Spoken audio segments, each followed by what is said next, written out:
I'm Edward Otto Zelke, and let's queer up gay culture.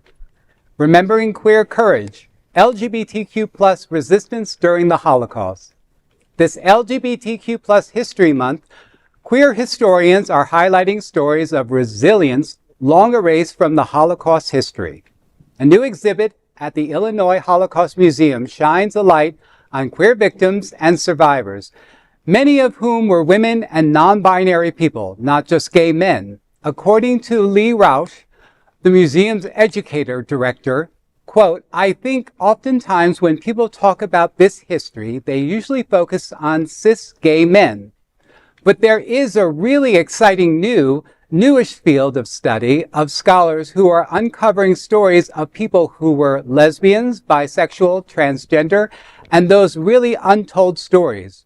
One such story is that of Fritz Kitzing, a non-binary person who survived the Sachsenhausen concentration camp after repeated arrests from gender expression and same-sex relationships.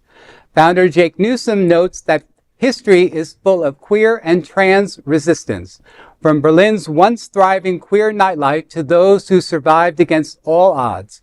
Their stories remind us LGBTQ plus people have always been their own heroes." It's so important to hear that during that time that there were people that were lesbian, trans, non-binary. I do hear a lot about, the cis gay man. And, when I was reading more about the article, the queer women had different symbols than the gay men. And the pink triangle was for the gay men. The pink triangles for the gay men, but it was a black triangle that was for queer women. And some of the people that they couldn't categorize, maybe that they were, brought in, they were arrested for different things. They had different symbols. So it was very lost in translation for most of us to know that this was going on because, from 1933 to 1945, there was about over 100,000 queer men that were, persecuted for this. Wow. And so, it's reminding that, we were there then, and we're here now.